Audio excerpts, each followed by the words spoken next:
Do you know which pop star started her career playing with a giant purple dinosaur?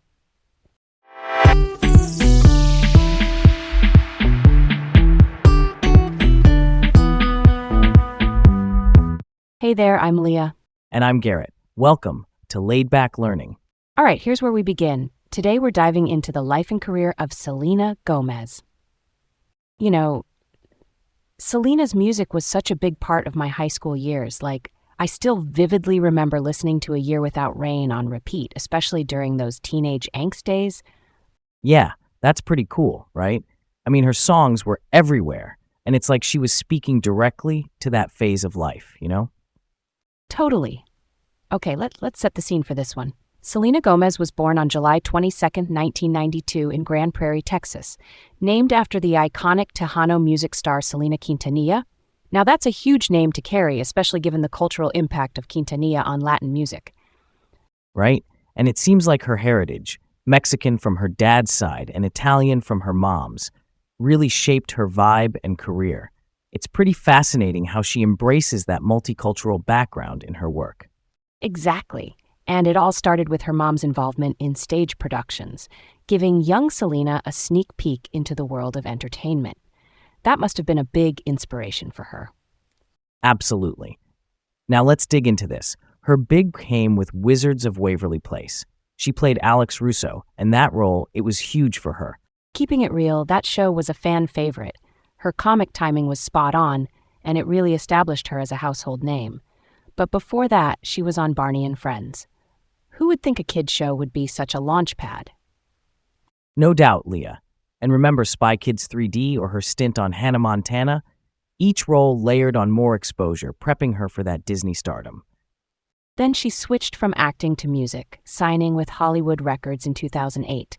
That's when Selena Gomez and the scene came onto the scene, so to speak. Here we go, next one. Her transition was seamless, with hits like Stars Dance and Revival, solidifying her as a pop star in her own right. Yeah, and then there's Spring Breakers. What a twist. That movie was such a departure, showing her as much more than just a Disney alum. And not to forget, Only Murders in the Building.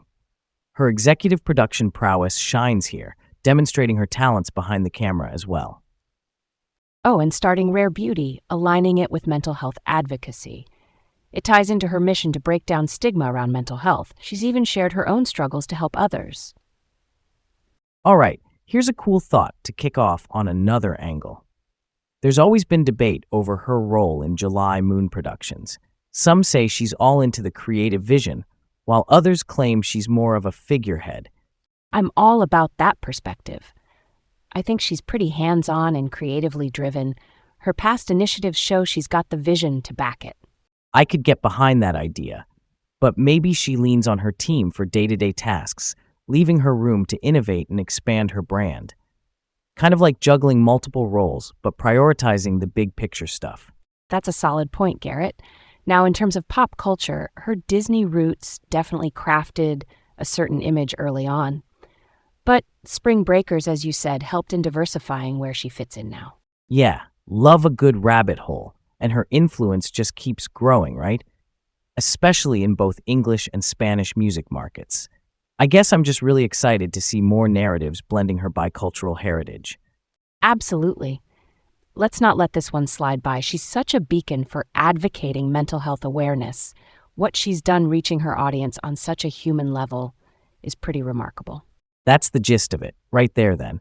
I'd love to see how these cultural influences keep inspiring her creative works. And that's where we'll leave it for now. Thanks for joining us in uncovering more about Selena Gomez. Stay curious out there, and as always, keep it chill, folks.